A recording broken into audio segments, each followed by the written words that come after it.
What's a place you can relax, decompress, and socialize that doesn't include your home or work? You may think of a restaurant, cafe, or park, or you may not. Instead, you might envision a television or a phone screen. You may not consider libraries, eateries, recreation centers, or public parks important in your everyday life, and that's why today I'll be discussing the slow erosion of the third space and how this phenomenon has the ability to seriously harm the mental and environmental health of individuals around the globe. My name is Peyton Kapler, and this is Peyton's Food for Thought podcast. Thanks so much for joining me, and let's get into the topic of third places and why I feel so strongly about discussing them. A third space is defined by American sociologist Ray Oldenburg as a space for informal, free, social interaction essential to democracy. My rationale and reasoning for tackling this topic is connected to my own personal observations. When I was younger, I used to go to the town's public library to read and study, and this was around the year 2016.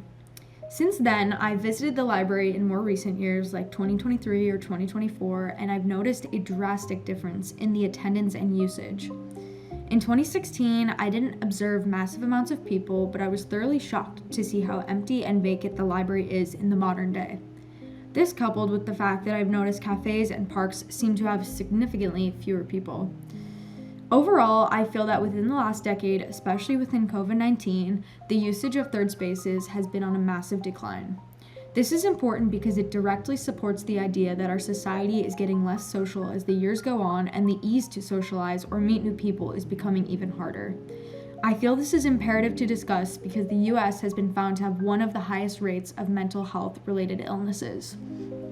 Now first, third places support the environmental and mental health of communities and individuals around the world.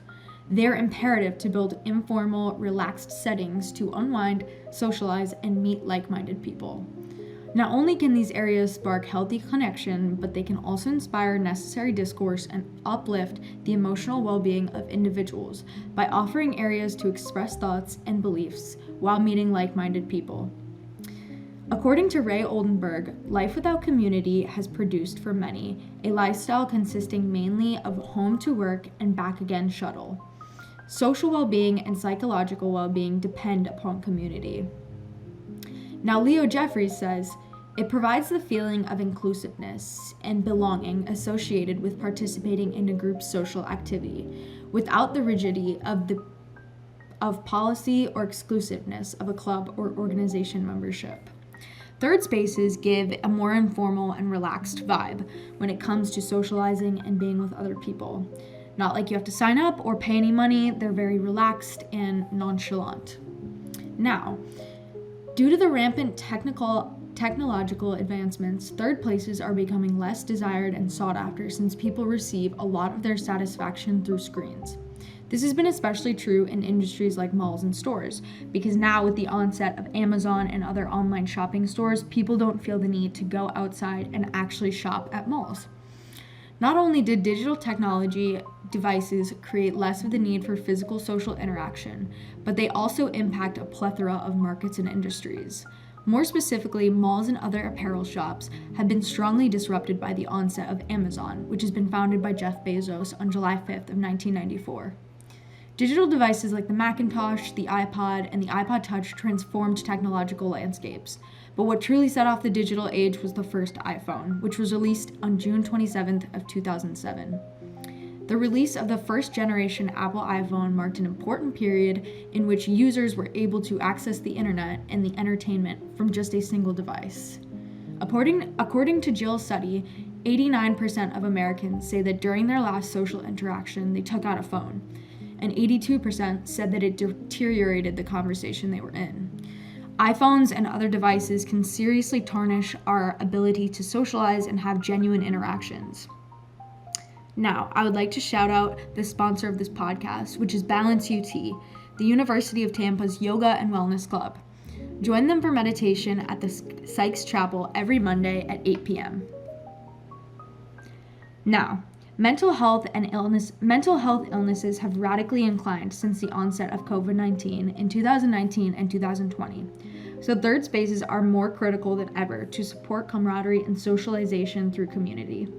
Supporting and The stay-at-home orders have forced individuals to isolate themselves from normalcy, such as seeing friends or family, and working in a space with others, as well as enjoying group activities or hobbies. Isolation to this extent has profoundly negative impacts on the social, emotional, spiritual, and environmental health of humans. Social isolation has been identified as a risk factor for depressive symptoms and suicide attempts, as well as low self-esteem, particularly among adolescents. And in fact, the prevalence of depression symptoms have increased by 3 to 4-fold since the COVID-19 outbreak. This is according to Sheath Pandey Perumal. I feel on a personal level that I have become more social after COVID-19. For example, I enjoy spending time alone much more than I did previously. This is interesting because I thought I was an extroverted person, but nowadays I see myself spending a lot more time alone and being somewhat isolated. But why does any of this matter? And should there be designated spaces for individuals and communities to socialize? Do taxpayer dollars really need to fund these spaces? Well, yes. According to the Commonwealth Fund, among adults in high-income countries, those in the U.S. were most likely to have been found diagnosed with depression, anxiety, or other mental health conditions by a doctor.